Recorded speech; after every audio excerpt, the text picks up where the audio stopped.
मैं 5000 साल पुराने एक सेक्ट के एंसेस्टर की हैसियत रखता हूँ। ये मेरी पहली शादी थी, लेकिन मुझे एक 18 साल की यंग वुमन को अपनी कॉन्क्यूबाइन के रूप में शादी करनी थी। हालांकि हर कोई मेरा मजाक उड़ाते हुए कह रहा था कि बूढ़ा आदमी जवान लड़की के पीछे पड़ा है, लेकिन सिर्फ मैं जानता था कि मेरी असली आइडेंटिटी क्या है। मैं एक बड़ा विलन था। पिछली जिंदगी में मैं ये तियन सेक्ट का एंसेस्टर था, लेकिन अपनी तथाकथित शालीनता के चक्कर में मैंने ये फैन को 3 साल का अग्रीमेंट दे दिया। नतीजा ये हुआ कि उस लड़के को रास्ते भर चीट्स मिलते गए। उसने न सिर्फ मेरी अपॉर्चुनिटीज छीन ली, बल्कि मेरी डिसाइपल के साथ भी संबंध बना लिए, और आखिर में उसने मेरी सोल को निकालकर पूरे 10,000 साल तक उसे लैंप जलाने के लिए इस्तेमाल किया। लेकिन इस बार मैं अपनी पिछली जिंदगी की यादों के साथ दोबारा जीवित हुआ था और मैंने विलन सिस्टम भी अवेकन कर लिया था। अब जिंदा रहने के लिए मुझे सिर्फ प्रोटैगनिस्ट की अपॉर्चुनिटीज छीननी थी। सामने शादी करने जा रहे ये फैन को देखकर मैं मन ही मन ठंडा सा हंसा। विलन ज्यादा बोलने की वजह से मरता है, और उससे भी ज्यादा इसलिए मरता है क्योंकि वह पर्याप्त रूथलेस नहीं होता। अगले ही पल मैं शादी के बीचों बीच जा पहुंचा। ये शादी अब मेरी तरफ से हो चुकी है। मेरी आवाज ज्यादा ऊंची नहीं थी, लेकिन फिर भी वह हर व्यक्ति के दिल में किसी भारी घंटी की तरह गूंज उठी।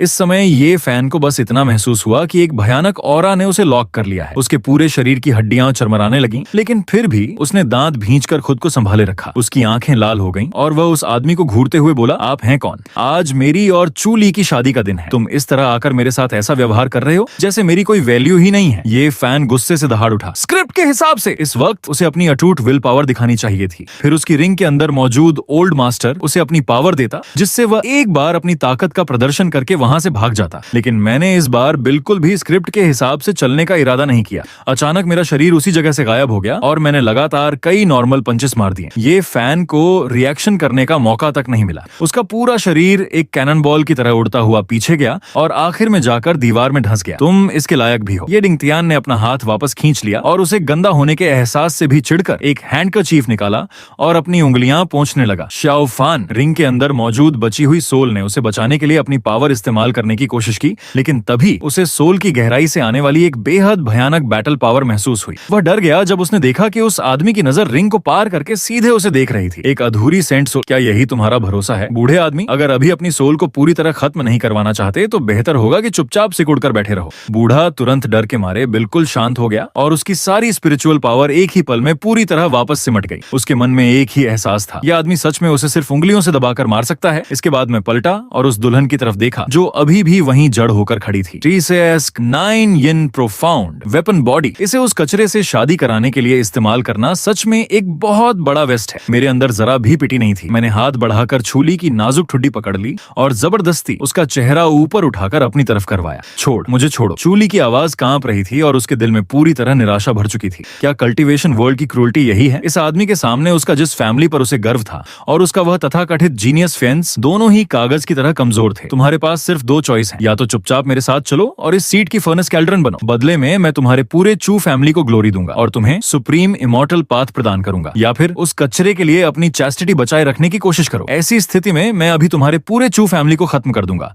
और फिर तुम्हें वापस ले जाकर कॉप्स पपेट बना दूंगा। चू ली की प्यूपिल्स अचानक सिकुड़ गईं और उसका शरीर बुरी तरह कांपने लगा। उसने मेरी उन आंखों को देखा जिनमें जरा भी इमोशन नहीं था और वह समझ गई कि मैं बिल्कुल भी मजाक नहीं कर रहा था। इसके बाद उसने अपनी आंखें बंद कर लीं। उसकी आंखों से आंसुओं की 2 धाराएं बह निकलीं और कांपती हुई आवाज में उसने कहा, मैं आपके साथ चलूंगी। स्मार्ट। ये डिंटियन संतुष्टि से मुस्कुराया। उसने अपना बड़ा हाथ घुमाया, छूली को अपनी बाहों में लिया और हवा में उड़ गया। Ding. Plundering successful. Female lead. छूली को अपने कब्जे में लेने के लिए होस्ट को 2000 डेस्टिनी पॉइंट्स प्राप्त हुए हैं। होस्ट की करंट कल्टीवेशन में हलचल शुरू हो गई है। ब्रेक थ्रू होने वाला है। ये तियन सेक्ट, मेरी बात सुनो। ये दिंगतियन 9 ड्रैगन्स पुलिंग कॉफिन के ऊपर खड़ा होकर नीचे कांपते हुए लोगों को देखने लगा। उसकी आवाज पूरे शहर में गूंज उठी। आज से चू फैमिली को मेरे येतियन सेक्ट का प्रोटेक्शन प्राप्त है। जहां तक उस कचरे का सवाल था, उसकी नजर खंडहरों में पड़े ये फैन पर गई और उसकी आंखों में एक गहरी मीनिंग चमकी। अगर अभी ये फैन को मार दिया तो मुझे सिर्फ थोड़े से डेस्टिनी पॉइंट्स मिलेंगे और हेवनली डाओ का बैकलैश भी झेलना पड़ेगा। इसलिए बेहतर है कि उसे सुअर की तरह पालकर धीरे धीरे मारा जाए। 30 years east of the river, 30 years west of the river. आखिर वह कितनी बड़ी लहर पैदा कर सकता है। 9 ब्लैक ड्रैगन्स ने आसमान हिला देने वाली दहाड़ लगाई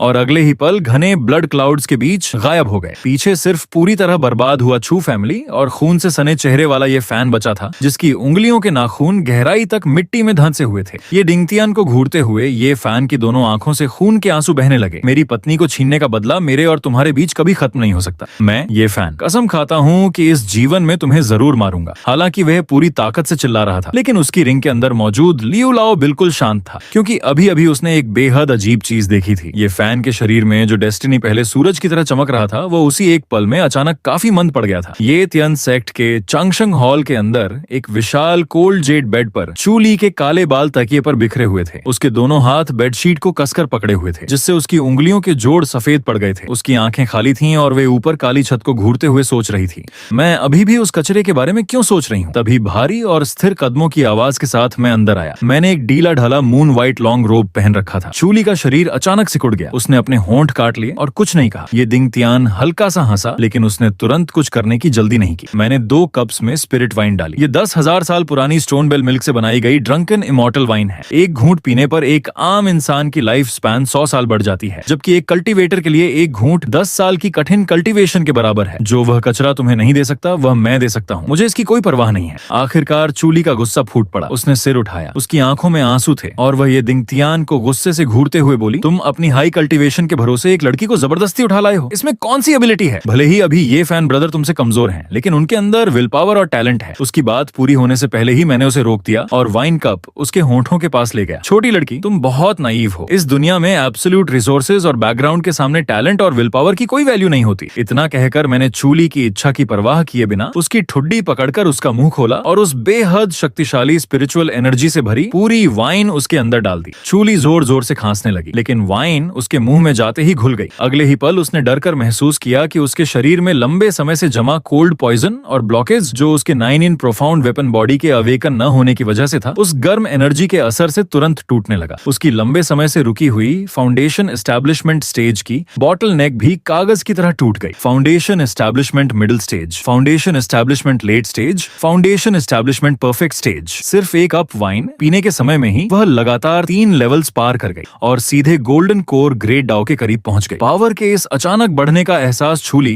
के दिमाग को पूरी तरह ब्लैंक कर गया। उसने चू फैमिली में 10 साल से भी ज्यादा समय तक मेहनत से कल्चरेशन की थी और कोल्ड पॉइजन की तकलीफ झेली थी, लेकिन वह सब इस डीमन की तरफ से कैजुअली दी गई एक कप वाइन के सामने कुछ भी नहीं था। कैसा महसूस हो रहा है? मैंने वाइन कप नीचे रखा और अपनी उंगली से उसके गर्म गाल को हल्के से छुआ। वह कचरा तुम्हारे प्रोफाउंड वेपन बॉडी का इस्तेमाल अपने शरीर के फायर पॉइजन को दबाने के लिए करना चाहता था। वह तुम्हें मेडिसिन रेसिड्यू की तरह इस्तेमाल करना चाहता था। काम खत्म होते ही फेंक देता, जबकि मैं चाहता हूँ कि तुम एक असली फीमेल एम्परर बनो। तुम झूठ बोल रहे हो। चूली की आंखें धीरे धीरे धुंधली होने लगी। ड्रंकन इमॉर्टल वाइन का असर सिर्फ कल्टीवेशन बढ़ाने तक सीमित नहीं था, उसमें एक बेहद स्ट्रॉन्ग स्पेशल इफेक्ट भी था। ये दिंग तियान ने अब और बातें नहीं की। उसने सिस्टम के यिन यांग कैओस सेंट बॉडी मोड को एक्टिवेट कर दिया। अगले ही पल उसके शरीर से ब्लैक और व्हाइट लाइट आपस में इंटरनेटविंड होकर एक रहस्यमयी और गहरी रेडियंस में फूट पड़ी। एक विशाल वॉर्टेक्स ने दोनों को अपने अंदर घेर लिया। अगर रेजिस्टेंस करना संभव नहीं है, तो इसे एंजॉय करने की कोशिश करो। तुम खुद समझ जाओगी कि प्रोटोगोनिस्ट के साथ रहने की तुलना में विलेन के साथ रहना कितना ज्यादा मजेदार है। 3 घंटे बाद चांगशिंग हॉल के बाहर सफेद कपड़े पहने एक महिला चुपचाप खड़ी थी।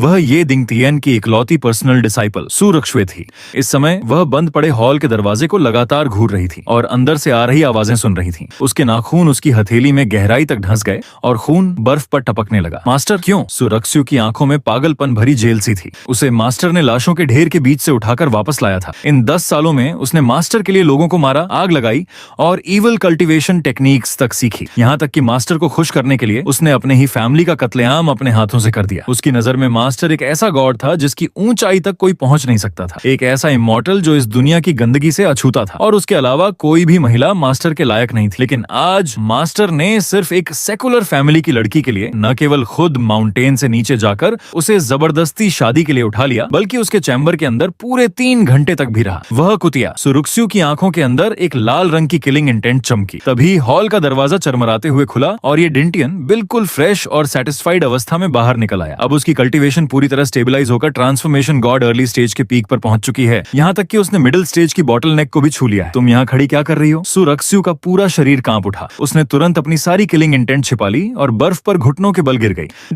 डिसिपल मास्टर के लिए प्रोटेक्टर बनकर खड़ी थी। मैं रुक गया और अपना सिर थोड़ा घुमाकर इस साइकोटिक जैसी डिसिपल को दिलचस्प नजर से देखने लगा। मुझे पहले से पता था कि सु रक्शु के मन में क्या चल रहा था। ओरिजिनल स्टोरी में भी सु रक्शु ने चूली से जेलसी की वजह से आखिरकार उससे नफरत करना शुरू कर दिया था। बाद में उसने उसे बिट्रे कर दिया, जिससे ये फैन को मौका मिल गया था। लेकिन इस बार मैं शुरुआत से ही इस मैड डॉग को सही तरीके से ट्रेन करने वाला था। प्रोटेक्टर, मुझे तो लगता है तुम किसी को मारना चाहती हो। ये दिंग तियान की आवाज ठंडी हो गई। सु रक्शु का चेहरा पूरी तरह सफेद पड़ गया। डिसिपल की ऐसी हिम्मत नहीं है। डिसिपल बस ये सोचती है कि वह महिला मास्टर के लायक नहीं है, वह मेरे लायक है या नहीं, इसका फैसला मैं करूंगा। ये दिंगतियान सू रक्षुए के सामने जाकर खड़ा हो गया और धीरे से उसके सिर पर हाथ फेरने लगा। इस हरकत से सू रक्षु का शरीर तन गया। उसके अंदर एक साथ डिजायर और फेयर दोनों पैदा हो गए। याद रखो, तुम मेरी ब्लेड हो, तुम्हें किसी तरह की फीलिंग्स की जरूरत नहीं है और न ही तुम्हें जेलस होने की। ये दिंगतियन ने अपनी उंगलियों पर अचानक जोर बढ़ाया। उसने सू रक्षु के बाल पकड़कर उसे मजबूर किया कि वह अपना सिर ऊपर उठाए। अंदर जो महिला है वह भी इस सीट की एक चेस पीस है, और अगर तुमने फिर कभी मेरे किसी डिसीजन पर जरा भी सवाल उठाया। ये दिंगतियान की आंखों में एक हल्की पर्पल लाइट चमकी। ये क्योस आई की दहशत थी। डिसिपल को अपनी गलती समझ आ गई है। डिसिपल मास्टर के लिए कुछ भी करने को तैयार है। प्लीज मास्टर, मुझे पनिश कर दीजिए। सू रक्षु का पूरा शरीर कांप रहा था, लेकिन उसकी आंखों में पहले से भी ज्यादा क्रेजी वर्शिप दिखाई दे रही थी। यही मेरे मास्टर हैं, यही मेरी पावरफुल और रदलेस मास्टर हैं। Very good. ये दिंगतियन ने उसका सिर छोड़ दिया। जाकर पता करो कि सेंट्रल प्रोविंस की लियू फैमिली में क्या चल रहा है। चूंकि वह कचरा ये फैन भाग गया है, वह जरूर अपनी पुरानी लवर के पास मदद लेने जाएगा। हमें उसके लिए एक बड़ा गिफ्ट तैयार करना होगा। सू रक्षु ने आदेश स्वीकार किया और उसका शरीर पर्पल स्मोक में बदलकर रात के अंधेरे में गायब हो गया। ये दिंगतियान ने पीछे मुड़कर हॉल के अंदर देखा। इस समय चूली जाग चुकी थी और अपने हाथों को कॉम्प्लेक्स एक्सप्रेशन के साथ देख रही थी। अभी अभी उसे पता चला था कि वह अचानक गोल्डन कोर स्टेज में ब्रेक थ्रू कर चुकी है। रॉकेट की तरह बढ़ने वाली यह अपग्रेड स्पीड उसकी पूरी वर्ल्ड व्यू को उलट चुकी थी। ये दिंगतियन हॉल के अंदर चला गया। उसके होंठों पर हल्की मुस्कान थी। अगर जाग गई हो तो खाली मत बैठो। उसने कैजुअली एक एंशिएंट बुक उसकी तरफ फेंकी। यह हेवन रैंक कल्टीवेशन टेक्निक है, ज़्वानबिंग जेड मेडन आर्ट। तुम्हारी चू फैमिली की उस अधूरी येलो रैंक टेक्निक से यह 10,000 गुना बेहतर है। इसे ठीक से प्रैक्टिस करो। 3 दिन बाद मेरे साथ एंसेस्ट्रल लैंड चलना है।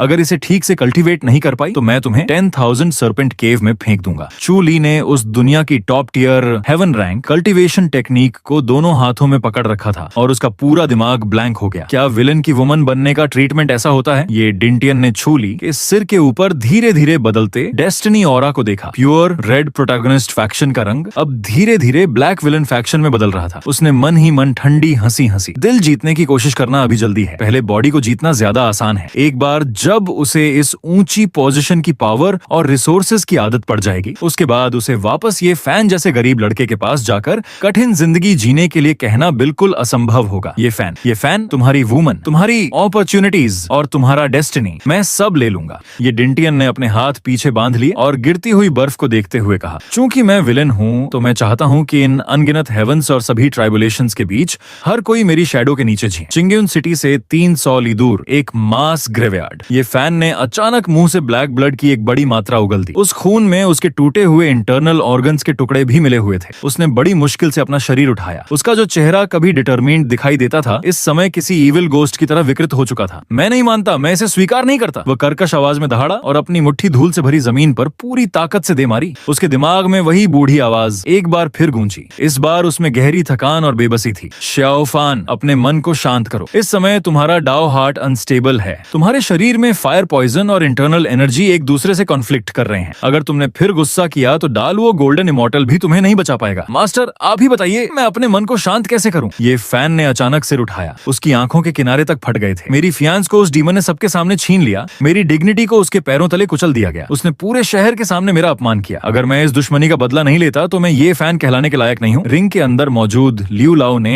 एक लंबी सांस छोड़ी। वह कभी सेंट्रल प्रोविंस की लियू फैमिली का एक पावरफुल एक्सपर्ट रह चुका था और उसने अनगिनत जीनियस को गिरते हुए देखा था, लेकिन उसने कभी ये दिंगतियन जैसा भयानक व्यक्ति नहीं देखा था। उस एक नजर का प्रेशर इतना भयानक था कि एक सेंट की बची हुई सोल होने के बावजूद उसके अंदर तक डर की कंपकंपी दौड़ गई थी। वह ये दिंगतियन, उसकी गहराई का अंदाजा लगाना असंभव है। श्याओफान, अपने मास्टर की एक बात मानो। फिलहाल सदर्न रीजन छोड़ दो। जब तक पहाड़ मौजूद है तब तक लकड़ी की कमी नहीं होगी। नहीं, मैं नहीं जा सकता। ये फैन ने दांत पीसे और अपनी छाती से एक डिम जेड पेंडेंट निकाला। यह मेरा और चू ली का लव टोकन है। अभी भी इस पर हमारी बेहद कमजोर कनेक्शन बाकी है। चू ली अभी भी मेरा इंतजार कर रही है। वह उस डीमन के हाथों में है और उसके लिए हर एक सेकंड टॉर्चर जैसा होगा। उसने मेरे फैमिली को बचाने के लिए खुद को सैक्रिफाइस किया है। मास्टर, आप नहीं जानते, लेयर बाहर से भले ही कोल्ड दिखाई देती हो, लेकिन उसका दिल बहुत लॉयल है। वह इस समय जरूर मेरा इंतजार कर रही होगी कि मैं उसे बचाने आऊं। इस समय ये फैन की इमेजिनेशन अपनी चरम सीमा पर पहुंच चुकी थी। उसे पूरा यकीन था कि चूली एक विक्टिम है और वह सब कुछ मजबूरी में सहते हुए अपनी डिग्निटी बचा रही है। लियू लाओ कुछ देर तक चुप रहा। आखिरकार ये फैन की कभी हार न मानने वाली यंग स्पिरिट ने उसके दिल को छू लिया था, या फिर हेवनली डाओ ने जबरदस्ती उसे प्रभावित किया था। ठीक है, अगर तुमने ठान ही लिया है तो ये बूढ़ा भी तुम्हारे साथ एक बार पागल होने को तैयार है, लेकिन इसका मतलब ये नहीं कि हम सीधे मरने जा रहे हैं। हमें स्ट्रैटेजी के साथ आगे बढ़ना होगा। प्लीज मास्टर, मुझे बताइए क्या करना है। ये फैन फैन को ऐसा लगा जैसे उसे डूबते हुए एक तिनके का सहारा मिल गया हो। ये तिन सेक्ट के पास प्रोटेक्टिंग सेक्ट फॉर्मेशन है, लेकिन हर साल न्यू ईयर्स ईव की रात इस जगह की स्पिरिट वेन से हेवनली डाउ को सैक्रिफाइस देने के लिए फॉर्मेशन में लगभग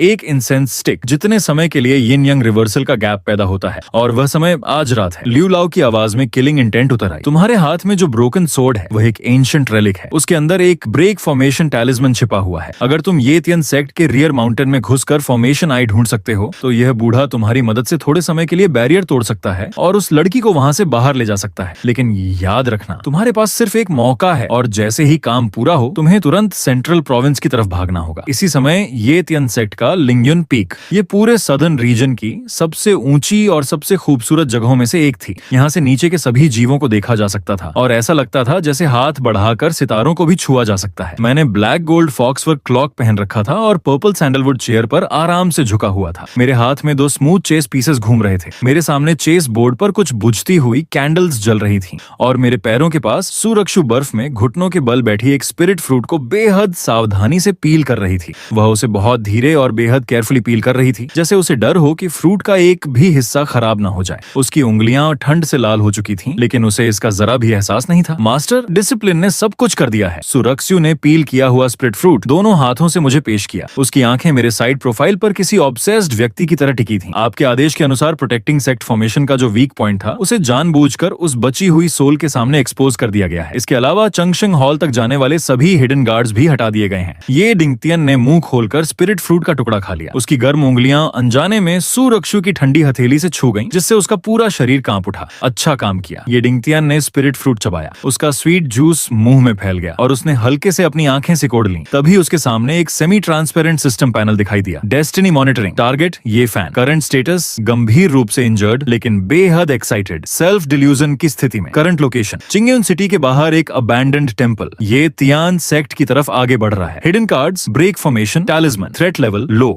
Saint remnant soul, threat level medium, protagonist halo, threat level extremely high, unexpected variables पैदा होने की संभावना बहुत अधिक है। Plundering plan, invite the lord into the urn. Master disciple को समझ नहीं आ रहा। सुरक्षु ने हिम्मत करके पूछा, वह ये फैन आखिर एक एंट से ज्यादा कुछ नहीं है, फिर मास्टर को उसके साथ इतना बड़ा ड्रामा करने की जरूरत क्यों पड़ रही है? सीधे एक स्लैप में उसे मार देना ज्यादा आसान नहीं होगा। ये दिंगतियान हल्का सा हंसा और अपने हाथ में मौजूद चेस पीस को चेस बोर्ड के एक कोने में रख दिया। क्या तुमने कभी बिल्ली को चूहे के साथ खेलते हुए देखा है? बिल्ली चूहे को खाने से पहले अक्सर उसके साथ कुछ देर खेलती है और कई बार यह सीधे उसे खाने से कहीं ज्यादा एंजॉयबल होता है। ये डिंटियन खड़ा हुआ और क्लिफ के किनारे जाकर नीचे फैले काले क्लाउड सी को देखने लगा। अगर मैंने उसे सीधे मार दिया तो वो एक ट्रैजिक हीरो बन जाएगा। हेवनली डाउ मुझसे नफरत करेगा और उसका डेस्टिनी मेरे खिलाफ बैकलैश करेगा। लेकिन अगर मैं उसे पूरी होप के साथ यहाँ आने दूं और फिर उसे पता चले कि जिस गॉडेस के लिए उसने अपनी जान तक दांव पर लगा दी वह पहले ही इस सीट की टॉय बन चुकी है, उसकी पूरी ताकत से किया गया आखिरी अटैक भी मेरे सामने सिर्फ एक चाइल्ड्स प्ले जैसा होगा। उस वक्त उसका डाउ हार्ट पूरी तरह टूटेगा और उसका डेस्टिनी भी पूरी तरह कोलैप्स हो जाएगा और तब वो सबसे डिलीशियस नरिशमेंट बन जाएगा। ये दिंगतियान पलटा। उसकी आंखों की गहराई में एक रहस्यमयी पर्पल लाइट चमक रही थी। असली विलन का मतलब ये नहीं होता कि बस लोगों को मारते रहो। हमें जिस चीज को मारना है वह है उनका हार्ट। इसके बाद मैंने चंगशिंग हॉल की दिशा में देखा। वह छूली कैसी ट्रेनिंग चल रही है उसकी। सुरक्षु की आंखों में एक पल के लिए जेलसी चमकी, लेकिन उसने तुरंत अपना सिर झुका लिया। मास्टर, उस महिला की एडेप्टेबिलिटी डराने वाली है। श्वानबिंग जेड मेडन आर्ट की पावर आजमाने और सेक्ट के टॉप टियर रिसोर्सेज इस्तेमाल करने के बाद अब वह शायद इस नई आइडेंटिटी को काफी एंजॉय कर रही है। अभी कुछ देर पहले तो वह आज रात के न्यू ईयर्स ईव बैंक्वेट के लिए ड्रेस तक चुन रही थी। Very good. ये डिंटियन के होंठों पर एक मॉकिंग स्माइल उभरी। रियलिटी इतनी क्रूअल ही होती है। ओरिजिनल स्टोरी में छूली ये फैन के प्रति इतनी लॉयल इसलिए थी क्योंकि दोनों ही बॉटम लेवल से आए थे। उनके पास एक दूसरे के सहारे के अलावा कोई ऑप्शन नहीं था। लेकिन अब जब उसने टॉप लेवल की दुनिया देख ली है और उसे इतने रिसोर्सेज मिल रहे हैं तो कितनी महिलाएं वापस जाकर गरीबी और कठिन जिंदगी जीना चाहेंगी? ह्यूमन नेचर किसी भी टेस्ट को सहन नहीं कर सकती। ऑर्डर जारी करो। आज न्यू ईयर्स ईव है। ये तियान सेक्ट में एक बड़ा बैंक्वेट होगा। मैं अपनी बिलव्ड कंसॉर्ट के साथ फायरवर्क्स एंजॉय करना चाहता हूँ। इसके अलावा सेक्ट की डिफेंस लेवल को मिनिमम पर कर दो। हमारे छोटे चूहे के लिए एक सीधा और आसान रास्ता छोड़ दो। और जैसा मैंने अनुमान लगाया था, इस वक्त वो लड़का जंगल में खुशी से पागल हुआ जा रहा था और अपने सेंट रेमनेंट सोल वाले मास्टर की डिवाइन स्ट्रेटेजी की तारीफ कर रहा था। उसे जरा भी अंदाजा नहीं था कि रियर माउंटेन में कदम रखने के पहले ही पल से उसकी हर एक मूवमेंट मेरी नजरों के सामने थी। वह बिना किसी रुकावट के आगे बढ़ता गया और आखिरकार चंगशिंग हॉल के बाहर पहुंच गया। मैंने पहले ही हॉल के अंदर की सारी लाइट्स पूरी तरह जला रखी थी ताकि वह खिड़की की दरार से अंदर का हर दृश्य साफ साफ देख सके। मैं मेन सीट पर आराम से तिरछा बैठा था और मेरी बाहों में वही व्हाइट मूनलाइट थी जिसकी रक्षा के लिए ये फैन अपनी जान तक दांव पर लगाने को तैयार था। छूली। इस समय उसने इतनी पतली ग्रीन गॉज ड्रेस पहन रखी थी कि वह लगभग सिकाडा विंग्स जैसी लग रही थी। वह एक आज्ञाकारी बिल्ली की तरह मेरी बाहों में सिमटी हुई थी। उसने खुद अपने हाथों से एक अंगूर पील किया और उसे मेरे मुंह तक लाकर खिलाते हुए पूछा, मीठा है? मैंने अंगूर निगल लिया और उसी के साथ उसकी उंगली को अपने होठों के बीच हल्के से पकड़ लिया। मैं मुस्कुराया, तुम जितना स्वीट नहीं है। बस यह एक दृश्य देखते ही खिड़की के बाहर खड़ा ये फैन ऐसा लगा जैसे उस पर बिजली गिर गई हो। उसके पूरे शरीर का ब्लड फ्लो जैसे उसी पल जम गया। अगले ही सेकंड वह एक पागल लोन वुल्फ की तरह हॉल के अंदर दौड़ आया। उसने अपनी ब्रोकन स्वॉर्ड उठा रखी थी और आंखें खून से लाल थीं। मैं तुम्हें मार डालूंगा। हॉल के अंदर चल रहा म्यूजिक और डांस अचानक रुक गया, लेकिन किसी भी म्यूजिशियन या मेड के चेहरे पर जरा भी पैनिक नहीं था। वे सभी इस ऐसे इंट्रूडर को देख रहे थे जो अपनी मौत से अनजान होकर यहाँ घुस आया था। मैंने अपनी सिटिंग पोजीशन तक नहीं बदली, बस आलस से अपनी पलकें थोड़ी सी उठाई। मेरी बाहों में बैठी चूली पहले एक पल के लिए घबरा गई, लेकिन अगले ही पल उसके चेहरे पर सिर्फ शर्म और गुस्सा रह गया। वह बेवकूफ अभी भी चिल्ला रहा है कि वह मुझे यहाँ से बचाकर ले जाएगा। उसके मास्टर की मदद उसके साथ है, इसलिए वह जरूर यहाँ से भागने में कामयाब हो जाएगा। ये सुनकर मैं वहीं जोर से हंस पड़ा। मैंने अपनी बाहों में बैठी ब्यूटी की तरफ मजाकिया नजर से देखते हुए पूछा, बिलीव्ड कंसॉर्ट, वह कह रहा है कि वह तुम्हें बचाकर ले जाएगा, क्या तुम उसके साथ जाना चाहती हो? चूली ने पहले उस ये फैन को देखा जो इस वक्त किसी बेगर की तरह बुरी तरह बदहाल दिखाई दे रहा था। फिर उसने अपने पास बैठे मुझे देखा। अगले ही पल वह सीधी होकर बैठ गई। उसकी आंखों में ऐसी ठंडक थी जो किसी को भी चुभ जाए। उसने ये फैन की तरफ देखकर पूरी ताकत से चीखते हुए कहा, उसे यहाँ से जाने को कहो। उसने साफ कह दिया कि उसने कभी भी उसके साथ जाने के बारे में सोचा तक नहीं था। अगर वह उसके साथ जाती तो उसे किसी ब्रोकन टेम्पल में रहना पड़ता और हर समय लोगों के पीछा करने का डर रहता। ये फैन उसे वह सब कुछ नहीं दे सकता था जो वह चाहती थी। सिर्फ मैं उसे एक ऐसी जिंदगी दे सकता था जहां वह दूसरों से ऊपर रह सके और उसके चू फैमिली को भी ग्लोरी और प्रॉस्पेरिटी मिल सके। सिर्फ इस एक बात ने उस लड़के के दिल और सोल को पूरी तरह चकनाचूर कर दिया। उसके मुंह से वहीं खून का एक बड़ा घूंट बाहर निकल आया और उसका पूरा शरीर लड़खड़ाने लगा। ये सीधे दिल पर हमला है। बस इतना ही था। मैंने मुस्कुराते हुए ताली बजाई। ड्रामा खत्म हो गया। अब यहाँ से सबको क्लियर कर देना चाहिए। मैंने एक कदम आगे बढ़ाया और श्रिंकिंग स्पेस टेक्निक का इस्तेमाल करते हुए पल भर में ये फैन के सामने पहुंच गया। उसके हाथ में मौजूद उस रिंग की तरफ देखते हुए जिसमें रेमनेंट सोल छिपी हुई थी, मैंने शांत आवाज में कहा, ल्यूरोयान, अभी तक बाहर नहीं आओगी। अगर अभी भी बाहर नहीं आई तो तुम्हारा प्यारा डिसाइपल सच में मर जाएगा। मेरी आवाज खत्म होते ही वह ब्लैक रिंग वहीं विस्फोट के साथ टूट गई। उसमें से एक बूढ़ी और इल्यूजरी फिगर हवा में प्रकट हुई। वह ल्यूरोयान थी। उसने आते ही अपना एटीट्यूड बेहद लो कर लिया और कहा कि वह अपनी आधी सोल पावर तक सैक्रिफाइस करने को तैयार है, बस मैं उसके डिसाइपल की जान बख्श दूं। मैंने दोनों हाथ पीछे बांध ली। मेरी आंखें ठंडे आसमान की तरह इमोशनलेस थीं। अपॉलॉजी, तुम इसकी लायक भी हो। मेरी एक ही बात ने उसके अंदर बची हुई सेंट की प्राइड को पूरी तरह चीर दिया। उसकी आंखें तुरंत लाल हो गईं। उसने अपनी बची हुई ओरिजिन सोल फ्लेम को जला दिया और बर्निंग सोल टेक्निक इस्तेमाल की। अपनी पूरी ताकत लगाकर उसने सेंट्स फिंगर स्ट्राइक किया। वो मेरे साथ ऑल और नथिंग बैटल करने जा रही थी। उसकी उंगली आगे बढ़ते ही स्पेस एक एक इंच करके टूटने लगा। एक डिस्ट्रक्शन फिंगर लाइट सीधे मेरी भौहों के बीच निशाना साधते हुए मेरी तरफ बढ़ी। लेकिन अफसोस, मेरी नजर में वह बहुत कमजोर थी। मैंने सिर हिलाया।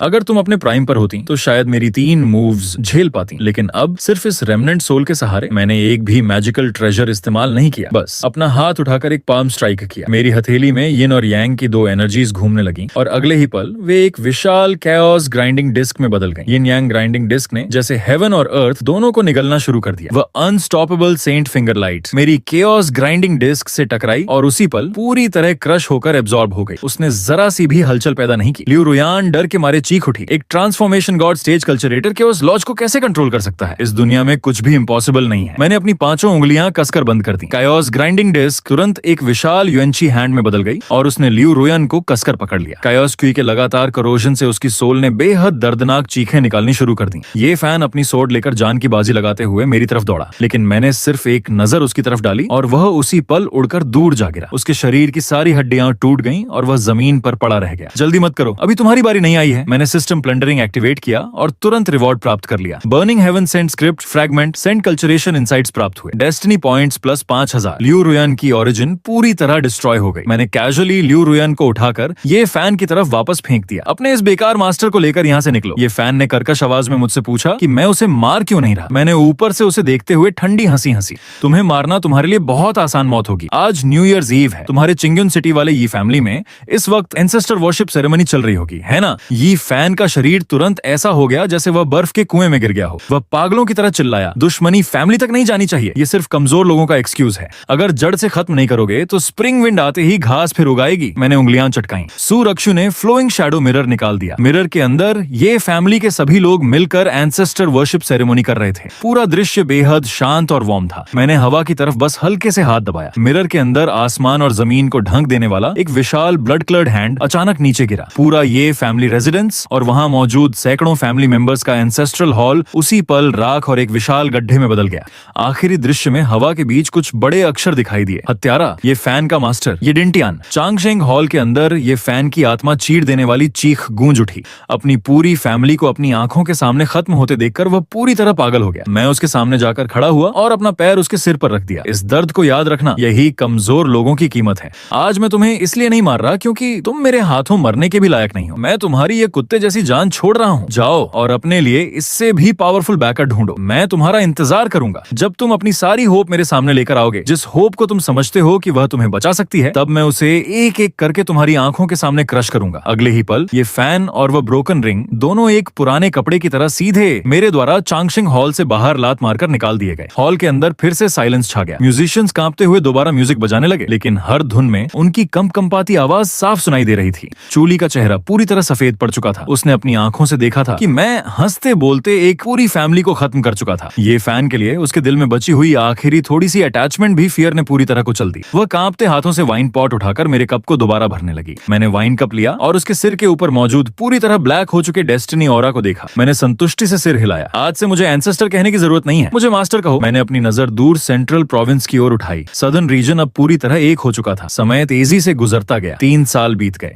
इन 3 सालों में सदर्न रीजन में चल रहा सभी फैक्शंस का संघर्ष पूरी तरह खत्म हो चुका था। अब सिर्फ मेरा येतियन सेक्ट सर्वोच्च था। जो मेरे साथ था वह प्रॉस्पर हुआ और जिसने विरोध किया वह खत्म हो गया। सेंट्रल प्रोविंस और साउथर्न रीजन की बॉर्डर पर बादलों के ऊपर तैरता हुआ यह विशाल शहर सेंट्रल प्रोविंस की फोर्सेस द्वारा स्थापित एक गेटवे था। सिटी वॉल के ऊपर सेंट्रल प्रोविंस के कुछ यंग जीनियसेस आग के चारों ओर बैठकर वाइन गम कर रहे थे। उनकी बातचीत में मेरे लिए सिर्फ डिस्डेन और मॉकरी थी। वे मेरा मजाक उड़ाते हुए कह रहे थे कि यह तो वही बात है, पहाड़ में टाइगर नहीं था इसलिए मंकी खुद को किंग समझने लगा। वे कह रहे थे कि मैं खुद को तथा कथित ट्रांसफॉर्मेशन गॉड एंसेस्टर समझता हूँ, लेकिन सेंट्रल प्रोविंस में आकर तो उनके गेट कीपर फॉर्मेशन को भी ब्रेक नहीं कर पाऊंगा। यहाँ तक कि वे दावा कर रहे थे कि उनके स्पिरिट बीस्ट भी मुझे सबक सिखा सकते हैं। सिर्फ एक ब्लैक क्लोज्ड मैन थोड़ा गंभीर था। उसने भौहें सिकोड़कर बाकी लोगों को सावधान किया। उसके फैमिली के एल्डर्स ने उन्हें संदेश भेजा था कि वे लापरवाही न करें। उसका कहना था कि मैं रूमर्स में बताए गए व्यक्ति जितना सिंपल बिल्कुल नहीं हूँ। लेकिन ब्लू रोब्ड गोंगसन सी ने सिर्फ ठंडी हंसी हंसी। वह खड़ा हुआ और क्लाउड सी की तरफ उंगली दिखाते हुए बोला, अगर उसमें हिम्मत है और वह यहाँ आने की कोशिश करे तो मैं उसे समझा दूंगा कि हेवन के बाहर भी हेवन होता है। उसकी बात पूरी भी नहीं हुई थी कि पूरी सिटी वॉल अचानक बुरी तरह कांप उठी। सिटी प्रोटेक्टिंग फॉर्मेशन उसी पल एक्टिवेट हो गया। वहां मौजूद सभी लोगों के चेहरे अचानक बदल गए। सभी ने एक साथ साउथर्न स्काई की तरफ देखा। उन्होंने देखा कि साफ नीला आसमान एक बेहद डरावने डार्क रेड कलर में पूरी तरह डूब चुका था। अगले ही पल 9 बेहद भारी हिंसक और प्राचीन ड्रैगन रोअर्स पूरे आसमान में गूंज उठे। उन 9 ड्रैगन रोअर्स के प्रेशर से सिटी वॉल पर खड़े सभी यंग जीनियस के सीने पर ऐसा लगा जैसे किसी ने भारी हथौड़े से वार कर दिया हो। और जिनकी कल्चरेशन सबसे कमजोर थी उनमें से एक महिला ने वहीं खून की उल्टी कर दी और घुटनों के बल जमीन पर गिर पड़ी। घोंगसुन सी की प्यूपिल्स अचानक सिकुड़ गईं। वह लाल बादलों के बीच से धीरे धीरे बाहर निकल रहे उस विशालकाय अस्तित्व को घूरने लगा। सैकड़ों झांग लंबे 9 प्रीमोडियल डीमन ड्रैगन्स के शव जो व्हाइट बोन और ब्लड जेड से बनी एक विशाल मूविंग पैलेस को खींच रहे थे। मूविंग पैलेस के सबसे आगे बाईं तरफ आसमान तक उठती भयंकर किलिंग ऑरा के साथ सुरुओशुए खड़ी थी, जबकि दाईं तरफ कोल्ड और इंडिफरेंट एक्सप्रेशन वाली चूली थी जो अब प्रोफाउंड आई से इम्प्रेस थी। और मैं मूविंग पैलेस की गहराई में बने थ्रोन पर आराम से बैठा था। मेरी वह हेवन डिस्ट्रॉइंग और अर्थ शैटरिंग प्रेशर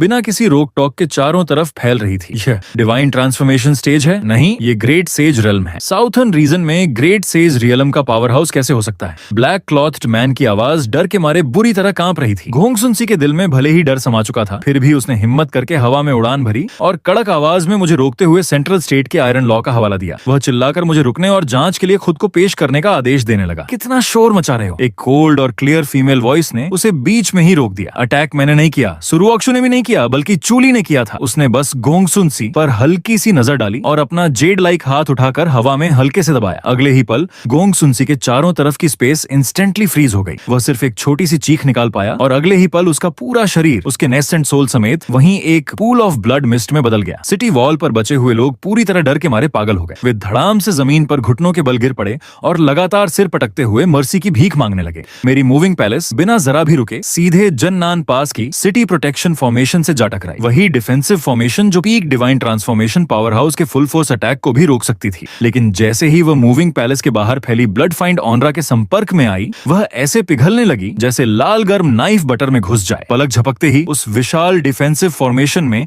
एक बहुत बड़ा गैप बन गया। सिटी वॉल के ऊपर से मेरी लेजी आवाज सुनाई दी, मेरी इंपीरियल एडिक्ट जारी करो और सेंट्रल स्टेट को बता दो कि सदर्न रीजन का ये दिंगतियन अब सेंट्रल स्टेट में प्रवेश कर चुका है। जो मेरे साथ चलेगा उसका फ्यूचर उज्जवल होगा और जो मेरे खिलाफ जाएगा उसका अंत निश्चित है।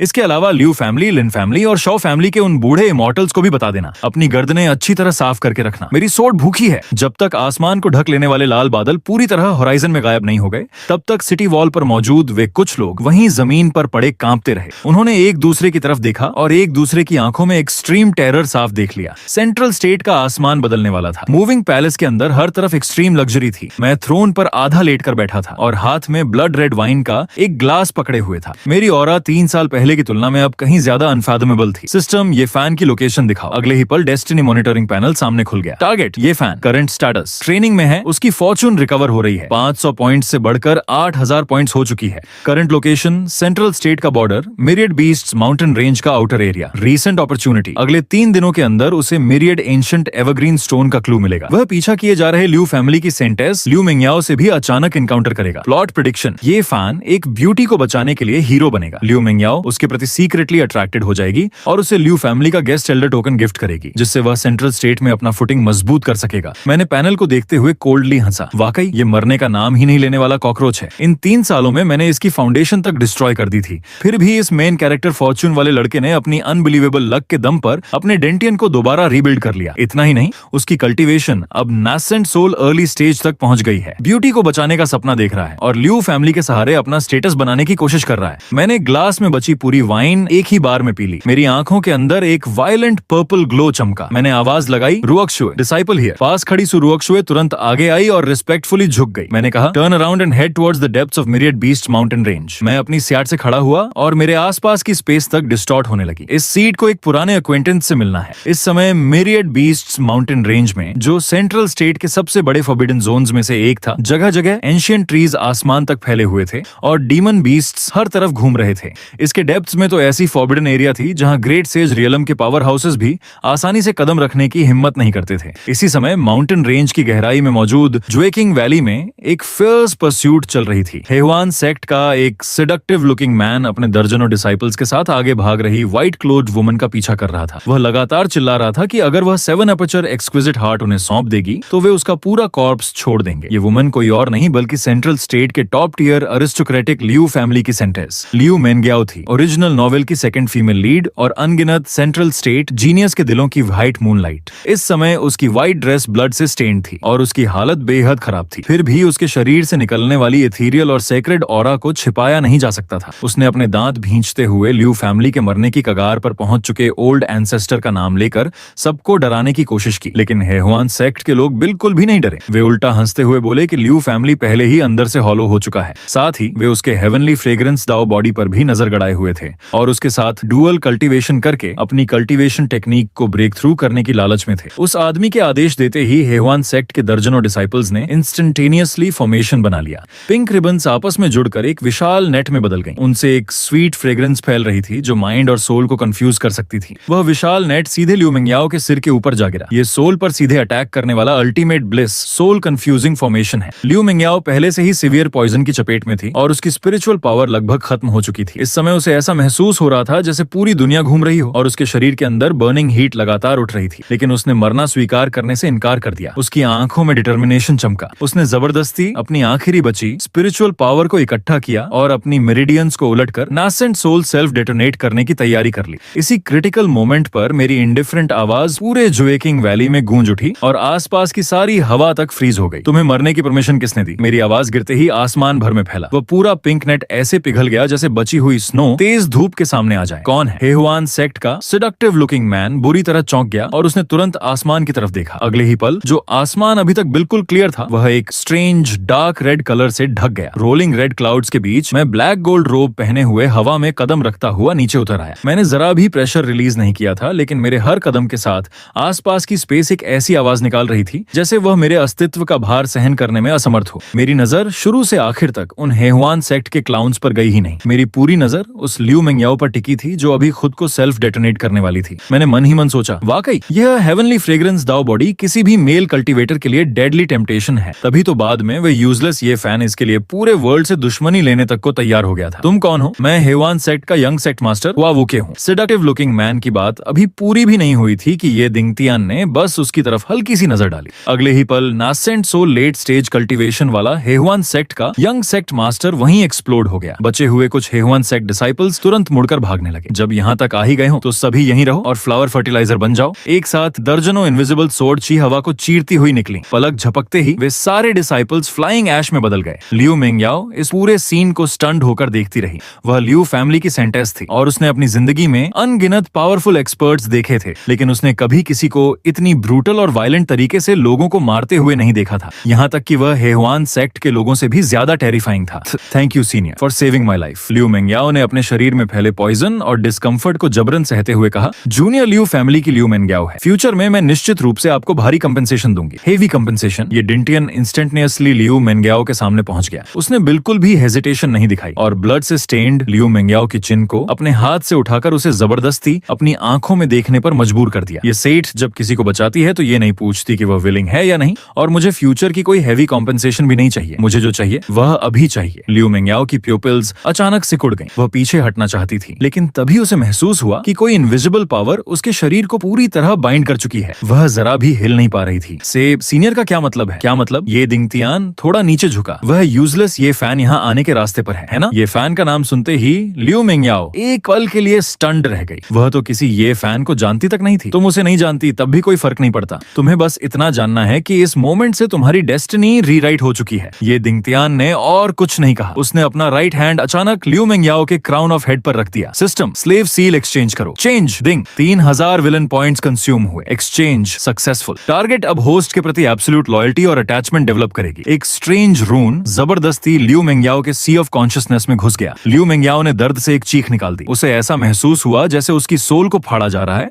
और उसके अंदर जबरदस्ती ऐसी विल भर दी जा रही है जिसका विरोध करना इम्पॉसिबल था। नहीं, मैं लियू फैमिली की सेंटेस हूँ। लियू मेंगयाओ अभी भी आखिरी बार स्ट्रगल कर रही थी। उसकी आंखों के कोनों से बड़े बड़े आंसू गिर रहे थे। लियू फैमिली की सेंटेस। ये दिंगतियान कोल्डली हंसा। आज से तुम सिर्फ इस सियाट की सोर्ड्स वुमन हो। तुम्हारी हर चीज इस सियाट की प्राइवेट प्रॉपर्टी है। स्लेव सील पूरी तरह स्थापित होते ही उसकी सोल के सबसे गहरे हिस्से से एक इंटेंस फीलिंग ऑफ सबमिशन उठी, जिसने अनजाने में उसके घुटनों को कमजोर कर दिया। ये प्राउड सेंट्रल स्टेट सेंटेस ये दिंगतियान के पैरों के सामने घुटनों के बल बैठ गई। Your servant greets master. उसकी आवाज अभी भी थोड़ी कांप रही थी, लेकिन उसमें पहले जैसा रेजिस्टेंस नहीं था। इसी समय वैली के एंट्रेंस से तेज कदमों की आवाज सुनाई दी। मिस मेंगयाओ, होल्ड ऑन, मैं आ गया। एक एंग्शियस और जस्टिस से भरी आवाज गूंजी। अगले ही पल एक यंग मैन हांफता हुआ वैली में दौड़कर दाखिल हुआ। ओरिजिनल स्क्रिप्ट के मुताबिक उसे यहाँ हेहुआन सेक्ट के यंग सेक्ट मास्टर को पूरी ताकत से हराना था, गंभीर रूप से घायल होना था, और फिर उसकी ब्रेवरी से इम्प्रेस्ड लियू मेंगयाओ उसे लियू फैमिली वापस ले जाकर उसका इलाज करवाती। इसके बाद दोनों के बीच एक ब्यूटीफुल लव स्टोरी शुरू होती। लेकिन अब सब कुछ बदल चुका था। ये फैन वैली में घुसा